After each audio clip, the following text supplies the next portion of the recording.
세교회 성도 여러분 안녕하세요. 조영천 목사입니다. 오늘 NCA 위클리 오늘은 좀 특별한 시간을 갖게 되었는데요. 요즘에 코로나 바이러스와 관련해서 우리 물리적으로 방역하는 것도 굉장히 중요하지만 마음을 건강하게 지키는 것이 점점 더 중요한 그런 문제가 되는 것 같습니다. 그래서 어떻게 하면 우리 성도님들의 마음 건강을 좀 도와드릴까 하다가 물론 목사들은 열심히 기도함으로 여러분 도와드리지만 좀 이 분야에 있어서 전문가이신 우리 집사님을 좀 모시고 같이 특별히 이 시대에 우리의 마음을 지킬 수 있는 좋은 내용들을 함께 나누면 좋겠다 생각을 했습니다. 그래서 오늘은 저희 교회에 오셔서 또 양육반도 같이 하시고 열심히 신앙생활 하고 계시는 우리 이동욱 집사님 제가 모셨는데요. 집사님 간단하게 좀 자기 소개를 좀 해주시겠어요? 예. 저는 월스타 병원에서 심리학자로 일하고 있는 이동욱이고요. 제가 주로 하는 일은 실제로는 상담보다는 치매나 중풍 이런 학습장애 뇌와 관련된 여러 가지 증상을 다루는 그 스페셜티 클리닉에서 일하고 있고요.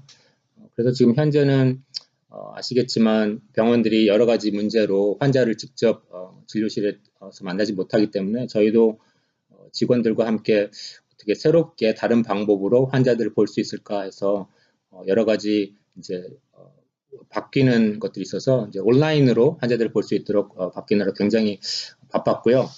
그래서 아직까지도 물론 저희 클리닉에 방문하시는 분도 있긴 한데 저희들 그 온라인으로 바꾸는 과정에서 여러 가지 어려운 점도 있고 재밌는 일도 있고 또 그런 일을 진행하면서 지금 보내고 있습니다. 네. 코로나 바이러스가 발생한 다음에 더 바빠지셨나요? 환자들이? 예, 그게 참 제가 이제 뉴스로 듣기로는 많은 분들이 집에서 아이들과 보내느라고 어떻게 이 시간을 활용할까 이렇게 고민하시는 분들이 많은데 제 집사람은 소셜워커거든요. 그래서 다이얼리스 그러니까 투석하는 병원에 있는 소셜워커이기 때문에 투석하는 분들은 하루라도 투석 안 하면 병에 걸려서 위험할 수 있으니까 매일 병원에 오고요. 그렇죠. 저 같은 경우는 지금 말씀드렸듯이 환자를 보는 새로운 방식으로 환자를 봐야 되니까 이제 바꾸고 여러 가지 뭐 프로세스 같은 거 미팅하고 이러느라고 굉장히 바빴고 최근에는 제가 뭐 나중에 기회가 되면 저 말씀드리겠지만 개인으로 제가 무슨 문제 코비드 19에 문제가 있는 환자를 볼 수 있는 그런 의사가 아니기 때문에 제가 할 수 있는 일을 찾다가 저희 이제 그 서비스 라인이죠. 그러니까 저희 그 심리학자하고 신경정신과 의사를 이제 다루는 그런 디파트먼트에서 제가 그 이제 치프하고 같이 얘기를 해서 그 환자들을 돌보는 의사들하고 간호사들 그리고 간호조무사라고 하나요? 간호를 돌봐주는 그분들이 그 프런트 라인에서 굉장히 고생을 많이 하고 계시는데 그분들이 정신적으로 스트레스가 받고 한데 이제 그런 것들을 어떻게 도와줄까 하다가 이제 그런 일을 도와주는 참여하는 일을 이제 기획하고 이제 막 시작하고 이제 그런 일을 했어서 또 저 클리닉 이제 셋업하고 나서 또 새로운 일 시작해서 굉장히 바쁜 하루하루를 보내고 있습니다. 그러시군요. 저희가 집안에 갇혀 있을 때 집사님은 훨씬 더 바쁘게 병원에서 또 프런트 라인에서 직접 뛰고 있는 분들을 실질적으로 도와주는 일을 하고 계시네요. 네. 예, 그분들이 뭐 조금이라도 마음의 위로가 되고 저희가 도와줄 수 있는 어떤 방법이 있다면 저희들이 가서 직접 만나고 이야기를 들어주는 것만으로도 그분들이 많이 위로가 되기 때문에 저희 심리학자들이 많이 하려고 노력하고 있습니다. 뭐 잠깐 이미 말씀하신 부분이 있지만 특별히 요즘 시대에 어떤 환자들이 주로 심리적인 문제를 많이 도움을 필요로 하나요? 뭐 대충 뭐 아시겠지만 사회도 되게 이제 불안하고 여러 가지 어려움도 있고 경제적으로 아니면 가족적으로 여러 가지 어려움이 있기 때문에 지금 가장 많이 이제 얘기되는 거는 한국말로 하면 이제 공황장애, 앵자이티, 그러니까 불안한 거죠. 불안하고 어떻게 스트레스를 잘 극복할까 이제 그런 부분이 가장 심각하긴 한데 이제 이런 증상이 계속 이런 일이 계속 일어나면 많은 분들이 이제 관계라든지 아니면 여러 가지 문제에서 잘 적응을 못하기 때문에 결국은 이제 우울증이나 이런 걸 올 수 있어서 그런 걸 대처하는 그런 많은 이제 노력을 기울이고 있고요. 그리고 또 한 가지 이제 저희들이 하는 거는 이전에 이제 일이 일어나기 전부터 많이 이제 문제가 있었던 분들, 뭐 치매가 걸렸다든지 아니면 어떤 심각한 정신 장애가 있어서 예를 들어서 뭐 조울증이라든지 아니면은 정신분열증이라든지 이런 분들이 계속 이제 치료를 받아야 하는데 그런 분들을 이런 상황에서 어떻게 계속 잘 치료를 해줄 수 있을까 그런 이제 고민들을 하고 있죠. 방금 이제 말씀하신 부분 중에 사실 여러 가지 용어들이 나왔는데요. 공황장애라는 말씀도 하셨고, 디프레션, 우울증도 얘기하셨고, 스트레스. 그러니까 저희가 일반적으로 사용하는 이제 심리와 관련해서 사용하는 표현들이 굉장히 많이 있는데, 하지만 이제 전문가적인 소견에서는 조금씩 다 의미가 좀 다를 것 같아요. 혹시 그러한 용어들에 대해서 좀 간략하게 좀 정리를 해주실 수 있으신가요? 그러니까 예를 들어서 그 우울증 같은 경우는 제가 조금 조심스러운 부분인데 왜냐하면 좀 다른 자신이 설명을 드리겠지만 네. 뭐 우울증이 이제 시작되기 위해서는 보통 스트레스가 이제 계속 쌓여서 그걸 이제 잘 적응하지 못할 경우에 이제 보통 우울증으로 이제 발전하고 이제 어떤 걱정이 이제 심해지면 공황장애로 발전하고 하는데 그럼 제가 스트레스 같은 걸 먼저 말씀드리면 좋을 것 같아요. 스트레스가 과연 어떤 의미를 가지는지. 그래서 어떻게 보면 사람은 스트레스를 받지 않고는 살 수 없는 존재인데 어떻게 보면 스트레스는 당연한 저희 삶의 일부분인데 제일 문제가 되는 거는 스트레스가 과도해지고 그걸 내가 조절할 수 없어서 내 일상생활에 문제가 생길 때 이제 스트레스로 어떤 어려움을 겪는다고 생각하는데 물론 조절되지 못한 스트레스는 저희 삶의 전반을 휘두를 수 있지만 어떻게 보면 어떤 연구를 보면 우리가 먹는 거 예를 들어서 과식을 한다든가 아니면은 폭식을 한다든가 아니면 잠을 자지 못하든가 거의 한 40% 이상 스트레스 때문에 그게 생긴다고 하거든요. 그래서 스트레스라는 게 어떻게 보면 이렇게 나쁘고 굉장히 힘든 저희들에게 나쁜 영향을 미치는 일이긴 하지만 어떻게 보면 삶의 일부분이기 때문에 보통 사람들이 생각해 스트레스를 없애야겠다라는 생각보다는 스트레스를 어떻게 지혜롭게 잘 견뎌나갈 수 있을까라고 생각하는 것이 훨씬 더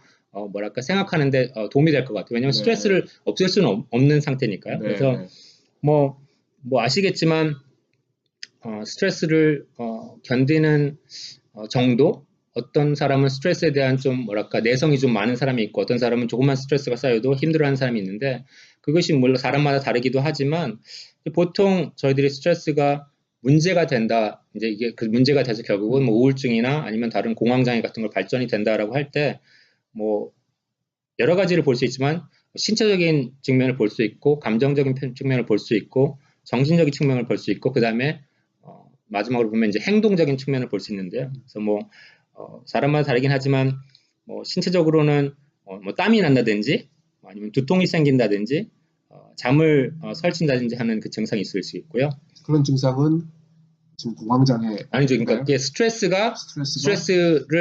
그러니까 내가 굉장히 스트레스를 받았다고 할 때 그럼 스트레스에 표현되는 방법이 여러 가지 사람마다 있는데 그럼 과연 내가 이게 스트레스가 과연 위험한 정도인가 안 위험한 정도인가 했을 때 이런 증상들을 한번 생각해 보는 거죠.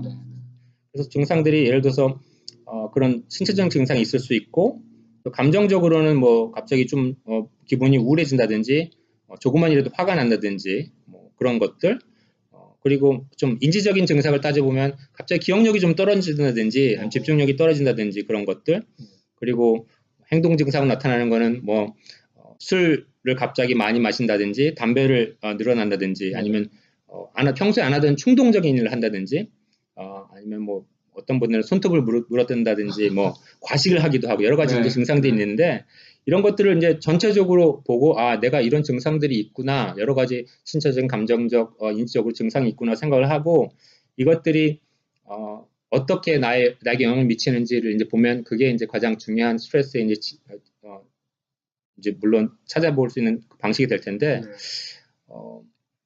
한 가지 제가 꼭 말씀드리고 싶은 건 뭐냐면 어떤 사람이 스트레스를 견디는 그 정도가 훈련이나 어떤 여러 가지 치료에 의해서 그 정도가 많이 달라질 수 있다는 거예요. 그래서 어떤 분들은 나는 원래 스트레스에 약해하고 이제 포기하시는 분들이 있는데 여러 가지 방법으로 스트레스에 대한 내성을 높일 수도 있고 또 다른 쪽으로 보면 스트레스에 대한 내성을 너무 높이다 보면 그게 나중에 굉장히 힘든 신체적인 아니 정신적 증상을 가져올 수 있기 때문에 또 그 내성을 너무 기르는 것도 좋지 않고 이제 여러 가지 측면을 볼 수 있는 것 같아요.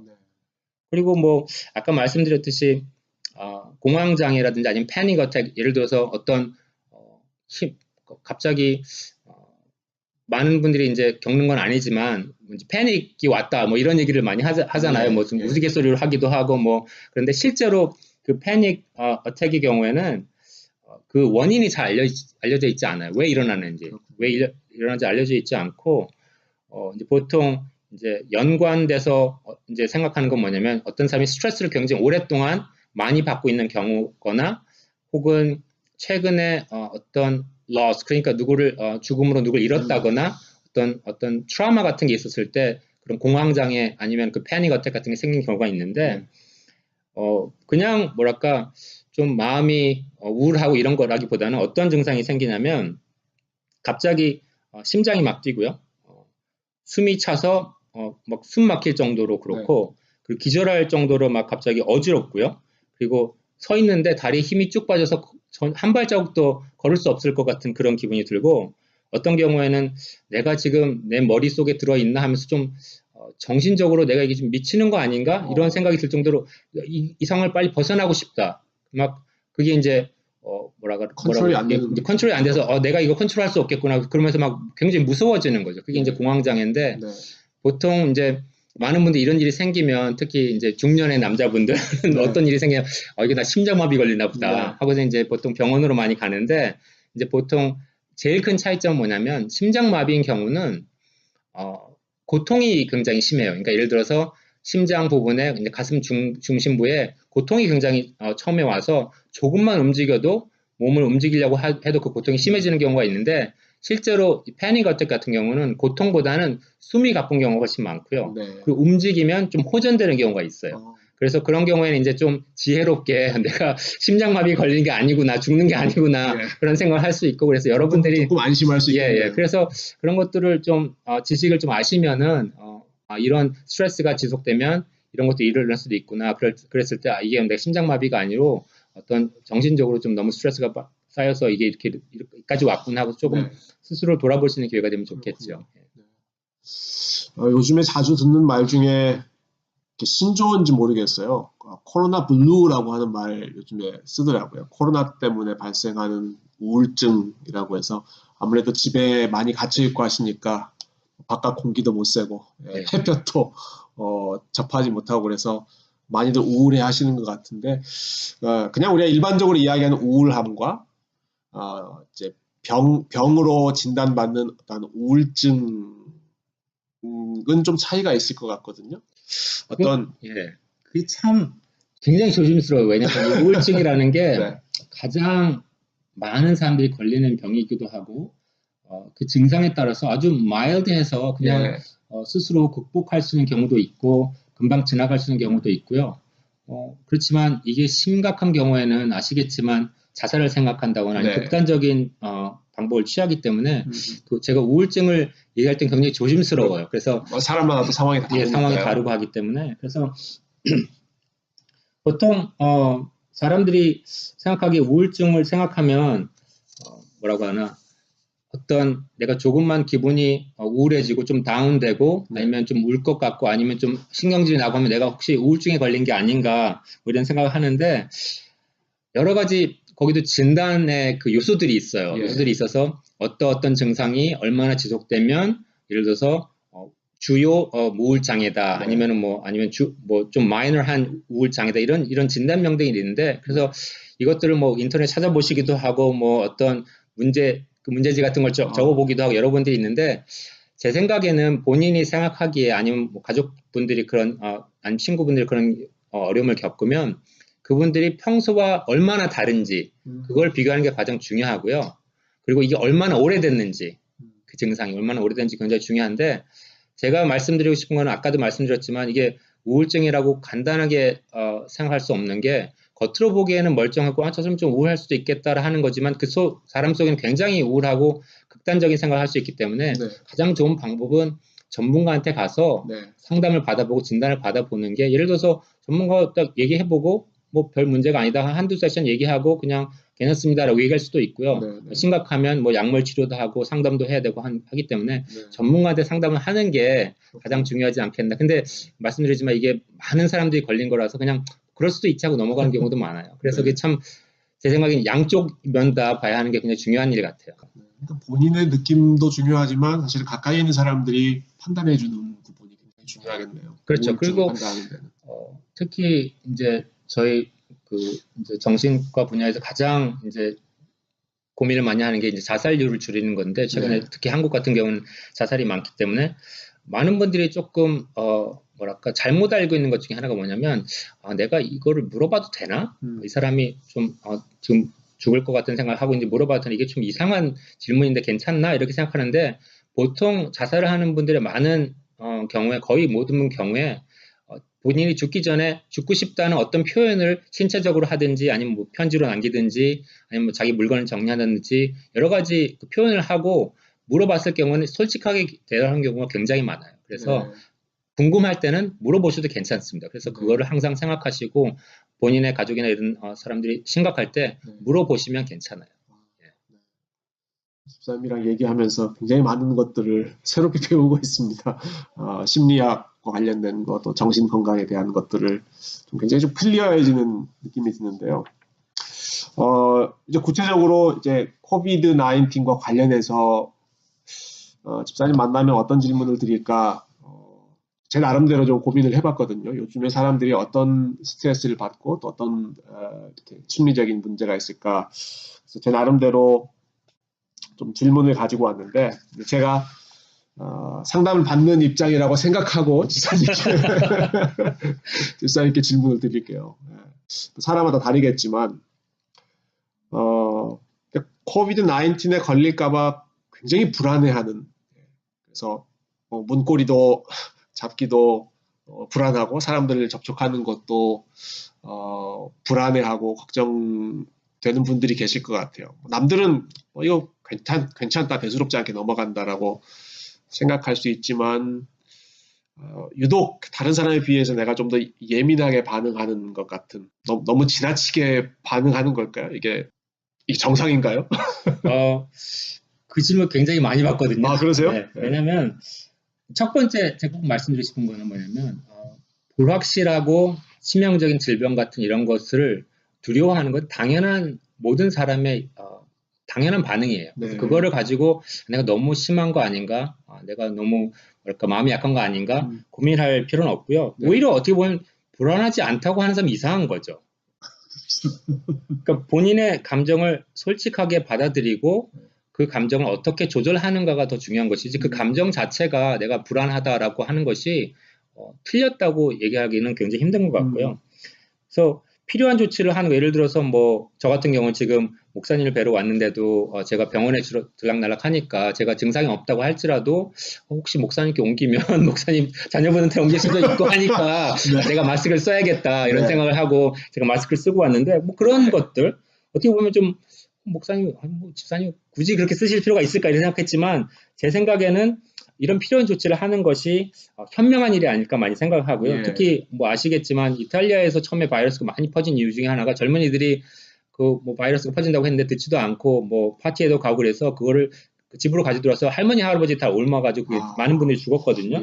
그래서 어떻게 보면 저는 크리스찬으로서 좀 생각해야 될 것이 뭐냐면, 물론 내가 이걸 대수롭지 않게 생각한다 할지라도 나를 위한 것이 아니라 다른 사람을 위해서 내가 어떻게 행동해야 하는가를 생각하는 것도 중요하지 않을까 생각을 하는데, 아까도 말씀드렸지만 모든 심리적인 증상에 적용되는 것이겠지만 적당한 걱정과 불안, 아까도 말씀드린 스트레스도 적당한 것은 당연한 일인데 그게 심각해져서 매일매일의 생활에 영향을 주는 경우, 그런 경우에는 문제가 되는데, 예를 들어서 뭐 아까도 말씀드렸지만 제가 이제 아침에 출근하면 청소를 하잖아요. 저희 그 사무실을. 그래서 청소하는 사람들이 깨끗하게 안 했을 수도 있으니까 혹시나 모르니까 그 사람들이 그걸 옮아가지고 저는 들어와서 저희 이제 오피스에서 제가 이제 손 닿는 부분을 다 제가 그 소독을 해요. 네. 제가 항상 먼저 출근을 하니까. 그래서 네. 그렇게 하는 것은 현명한 일이라고 생각하는데, 만약 예를 들어서 어떤 가족이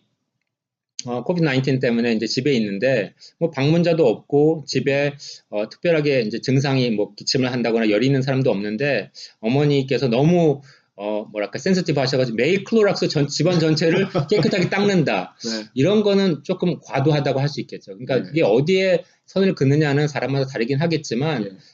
그것을 이제 정상적으로 봤을 때, 보통 이제 상식으로 봤을 때, 이게 과연 이렇게 행동하는 것이 나와 다른 사람에게 이로울까라는 생각하는 것이 중요하지만 또 한 가지는 내 생활에 얼만큼 영향을 주는가도 생각할 필요가 있는 것 같아요. 네.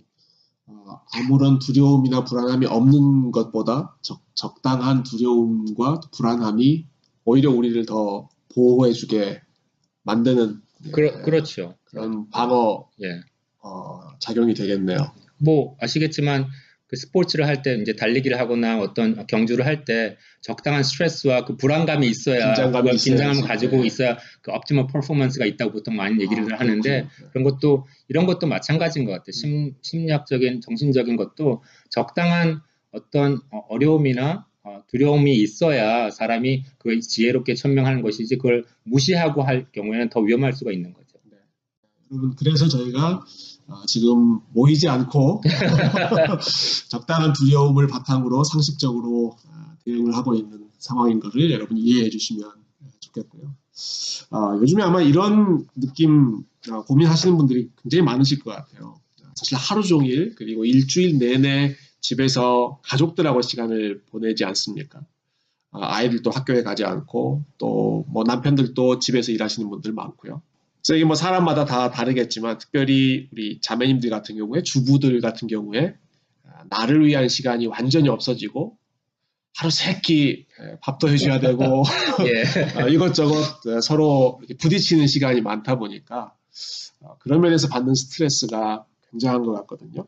이런 때 이렇게 엄마들의 마음 또 우리 자매님들의 마음을 좀 건강하게 지킬 수 있는 좋은 방법이 있을까요? 고민을 저 많이 했는데요. 이 질문에 대해서. 왜냐면 제가 남자기 때문에. 그러니까요. 남자는 둘이서 이렇게. 예. 근데 어떻게 보면 많은 분들이 저는 그랬을 거라고 생각해요. 코로나 바이러스가 어려운 상황을 가져오긴 하지만 어떻게 보면 좀 평소에는 친하게 지낼 수 없고 이렇게 대화를 할 수 있는 없는 가족들이 이렇게 모여 있으니까 이게 절호의 찬스다. 가꿔질 수 있고 서로 마음을 나눌 수 있는 절호의 찬스다라고 생각하면서 아마 많은 분들이 처음에는 좋은 마음으로 내가 열심히 해서 우리 가족이 좋은 시간을 가져야겠지 하는 마음으로 시작하는데 시작하죠. 그게 시간이 지나면서 좀 지치고 마음대로 되지 않고 이러다 보니까 이제 어려운 경우가 생기는데 제가 크게 두 가지로 말씀드리면 될 것 같아요. 그러니까 첫 번째는 이제 저도 저희 스스로에게 이제 많이 지금 요즘에 얘기하고 있는 건데 이 코로나 바이러스 사태가 어떻게 보면 매년 있는 상태가 아니잖아요. 진짜 뭐 다른 사람들이 이제 예측하기로는 뭐 100년에 한 번 있을까 말까한 어떤 비상사태인데 비상사태에 맞는 그거에 대처하는 유연한 마음을 가지는 게 중요하지 않을까 그런 생각을 해요. 그러니까 어떻게 보면 지금 현재 일어나고 있는 일이 우리가 지금 뭐 한 두 달 전만 해도 상상도 할 수 없는 일, 학교를 쉬고 뭐 그로서리스토도 가지 못하고 악수도 하지 못하고 뭐 교회도 나오지 못하는 이런 일이 생겼는데 그렇다면 집안에서도 이런 상상도 하지 못하는 일에 대처할 수 있는 좀 유연한 마음의 자세를 가져야 되지 않겠나 이런 생각을 해요. 그러니까 다르게 말씀드리면 매일매일 생활을 여태까지 해왔던 방식으로 하는 것이 아니라 좀 새로운 방법으로 새로운 마음으로 보는 게 필요하지 않는가 이런 생각을 하는데 제가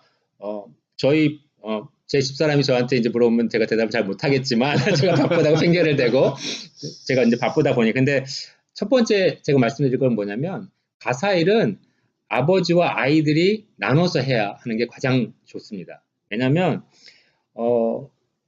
어떻게 보면 하루 이틀은 어떻게 보면 일주일은 할 수가 있지만 이게 길어지면 그게 불가능하거든요. 그렇다면 이거를 불가능한 일을 계속 하려고 하지 말고 어머니들께서 솔직하게 이제 가족회의 같은 거를 여셔가지고 솔직하게 내가 너무 힘들고 이런 면에 도움을 주면 좋겠다고 스페시픽하게 그러니까 구체적으로 어떤 거를 도와주면 좋겠다라고 얘기를 해야지 그냥 짜증만 내면 남자들은 어떻게 도와줘야 될지를 모르는 경우가 많아요. 그래서 그거를 자세하게 어떻게 어떤 방법으로 도와주면 좋겠다라고 어려움을 솔직하게 가족들에게 얘기하는 것이 첫 번째 단계고요. 네. 그래서 어떤 가족의 경우에는 예를 들어서 그거를 가족끼리 모여서 이제 문서로 남겨서 누구는 뭘 하고 누구는 뭘 하고 어머니를 도와주기 위해서 어떤 거는 누가 하고 이렇게 적고 난 다음에 그걸 예를 들어서 뭐 냉장고에 붙여둔다든지 네. 그런 경우를 할 수 있을 것 같고요. 네.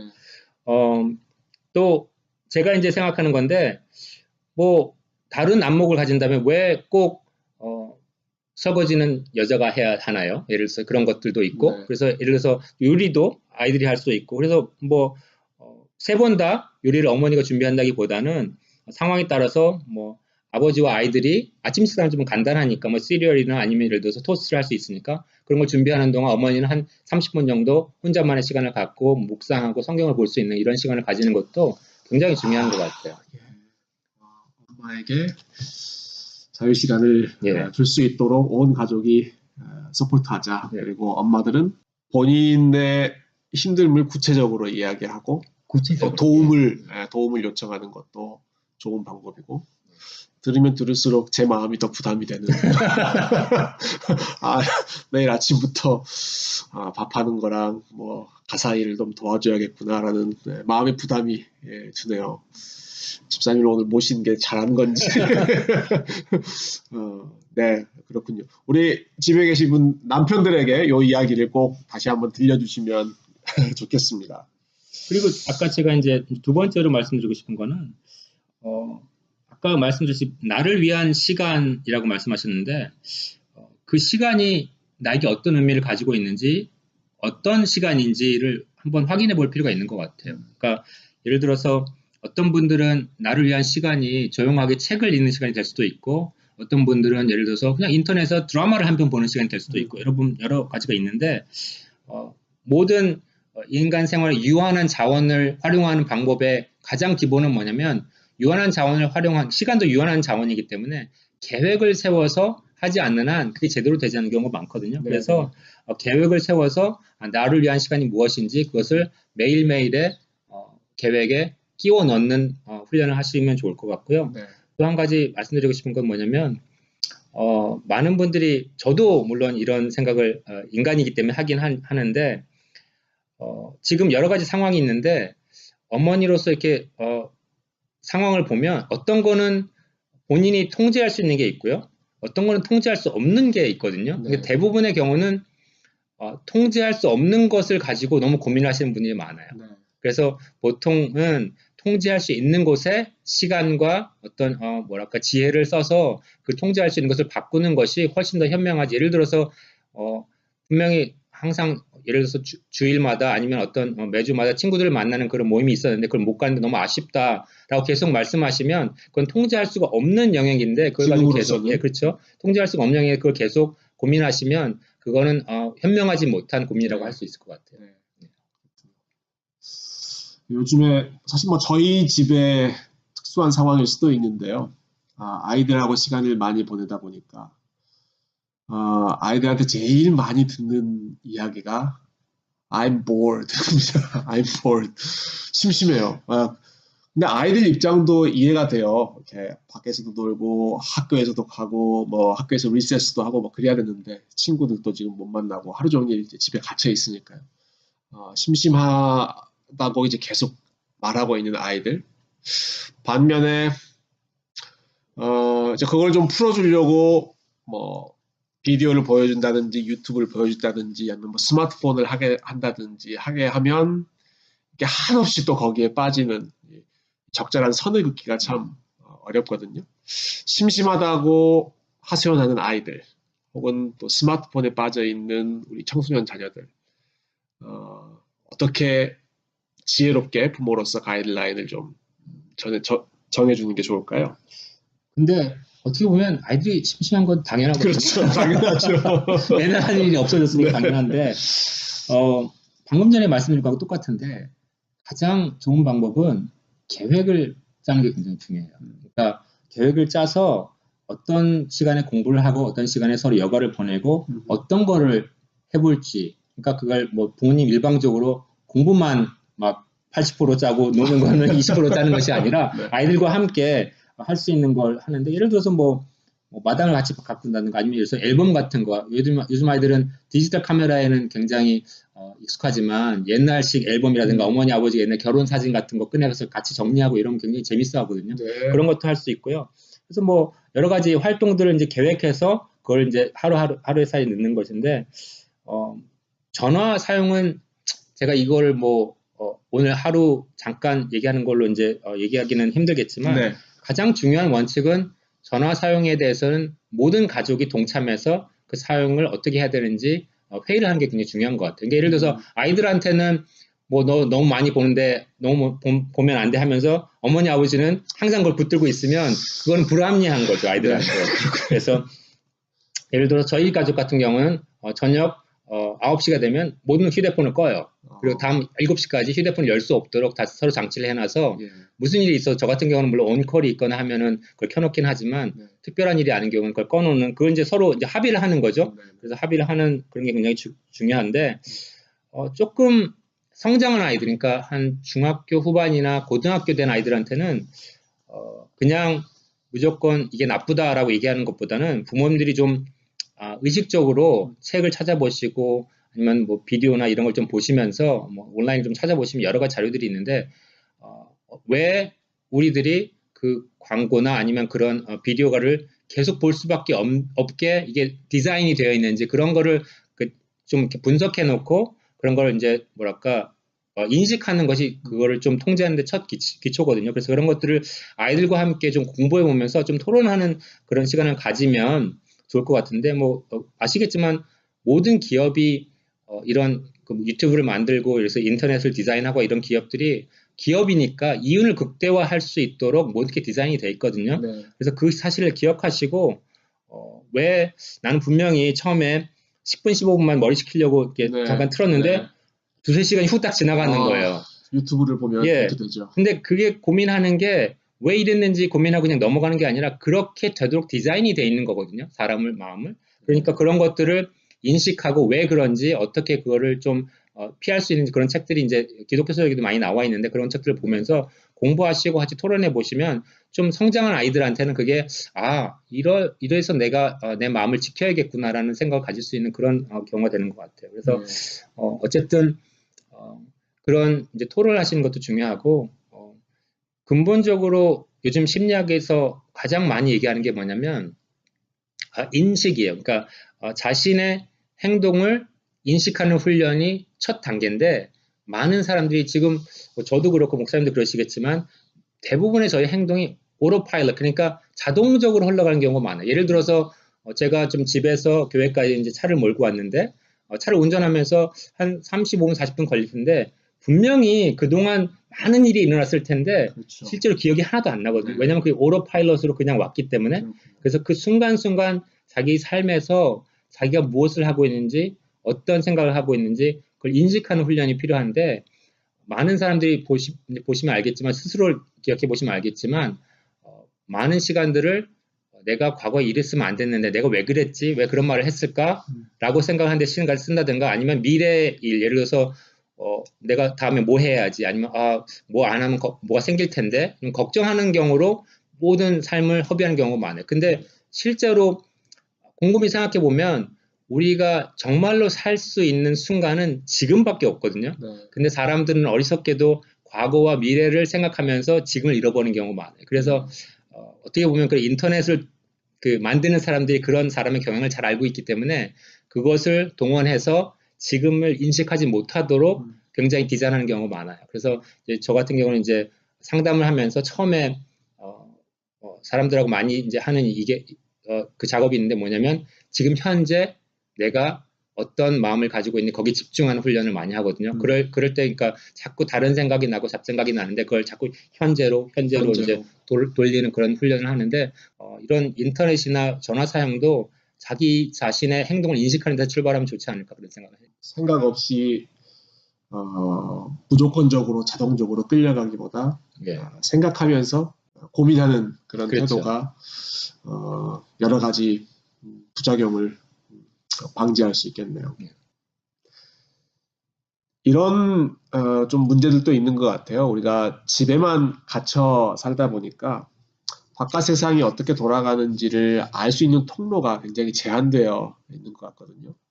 집안에서 볼 수 있는 뭐 뉴스나 어떤 유튜브나 뭐 이런 것들을 통해서만 우리가 세상에 대한 소식을 듣고 있는데 뭐 요즘은 워낙 페이크 뉴스, 가짜 뉴스도 이제 많고 필터되지 않은 모든 정보들이 다 이제 흘러 넘치는 상황이니까요.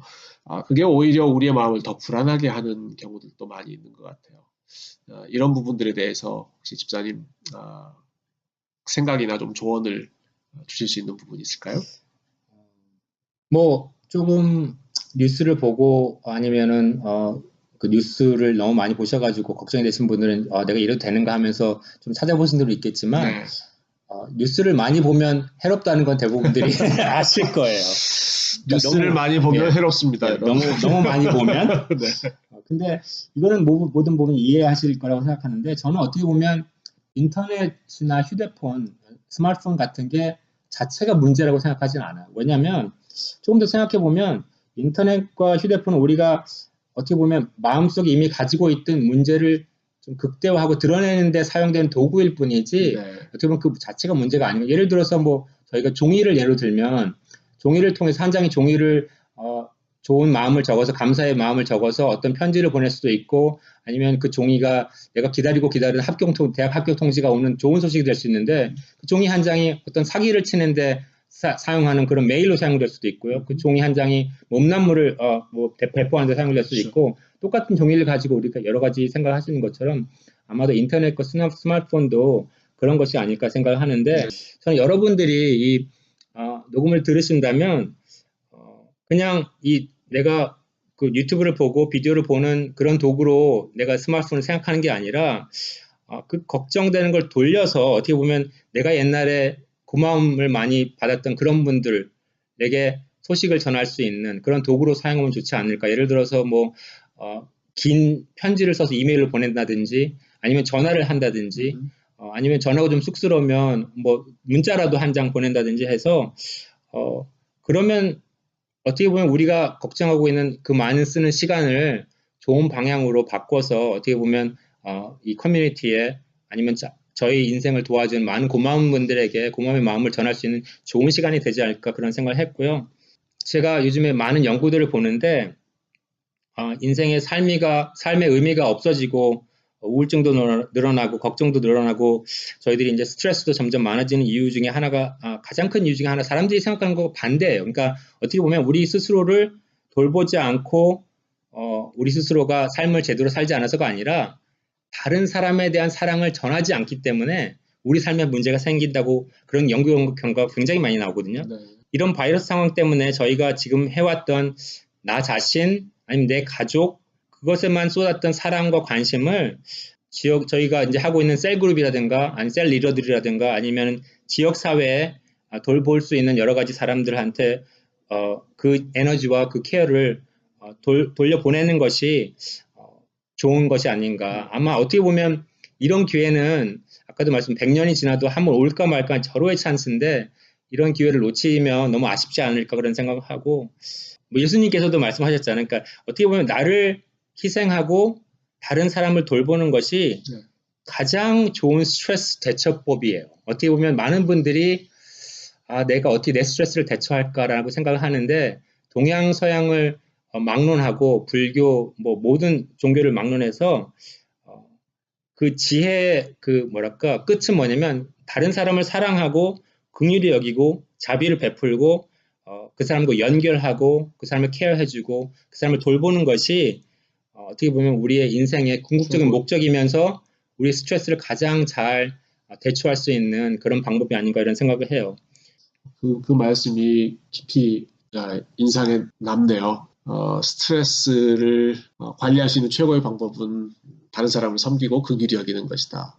좀 스트레스를 나에 대해서 집중하고 나의 어떤 마음 상태를 돌아보는 것보다 다른 사람에게 관심을 돌리는 게 사실은 우리의 마음도 더 건강해지는 방법이라는 말씀이죠.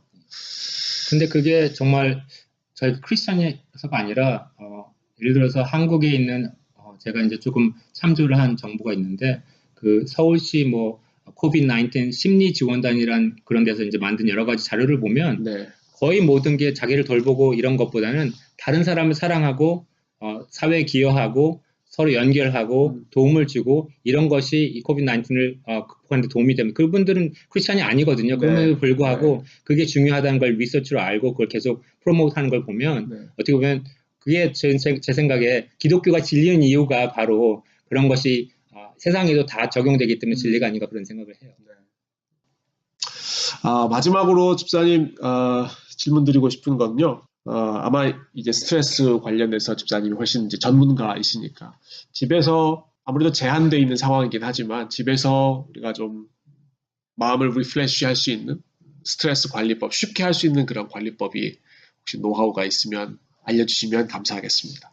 모르겠어요. 그러니까 영어가 편하신 분들 한국말로도 제가 찾아보진 않긴 했지만 지금 많이 이제 유튜브나 이런 데 무료로 이제 올라와 있는 게 뭐냐면 그 숨쉬기 그러니까 breathing exercise라고 하는데 그러니까 숨을 쉬면서 마음을 가라앉히고 릴렉세이션 하는 그런 테크닉이 굉장히 많아요. 그러니까 예를 들어서 옛날에 저희 한국에서 많이 이제 유행했던 명상이라든가 이런 것과 관련이 있긴 한데 꼭 그렇게 아주 힘들게 오랜 동안 해야 되는 게 아니라 당장 내가 숨 쉬는 것을 통해서 어떻게 내 마음을 가라앉히고 아까 말씀드렸듯이 과거에 고민을 하거나 아니면 미래를 고민하는 게 아니라 현재로 돌아올 수 있는 방법을 이제 강구하는 그런 방법들이 있는데 그런 것들 좀 찾아보시면 이제 mindfulness라고 찾아보실 수도 있고 명상이라고 하는 걸 찾아볼 수도 있고 해서 그 숨 쉬는 방법이 여러 가지가 있어요. 근데 그 여러 가지 어떤 방법을 택하시든지 한 가지를 선택하셔서 꾸준하게 하시면 그게 아마 도움이 되실 거고 저 같은 경우에는 이거를 아이들하고 게임처럼 만들 수가 있어요. 그러니까 예를 들어서 아까도 좀 지혜롭게 여러 가지로 좀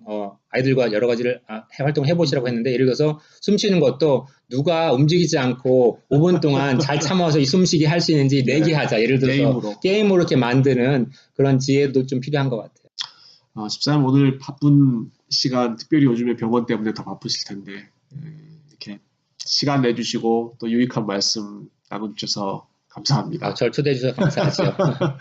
지루한데 잘 들어주셔서 감사합니다. 정말 진심으로 감사드리고요. 우리 성도님들께서 한번 생각해 보시는 좋은 계기가 됐을 거라고 생각하고 하루속히 빨리 이 상황이 잘 진정돼서 교회에서 또 다시 만나서 다시 우리가 영적으로 연결될 수 있는 좋은 시간이 왔으면 좋겠습니다. 네, 여러분 이번 한 주도 건강하시고요. 속히 뵐 수 있기를 기도하겠습니다. 화이팅입니다. 구독과 좋아요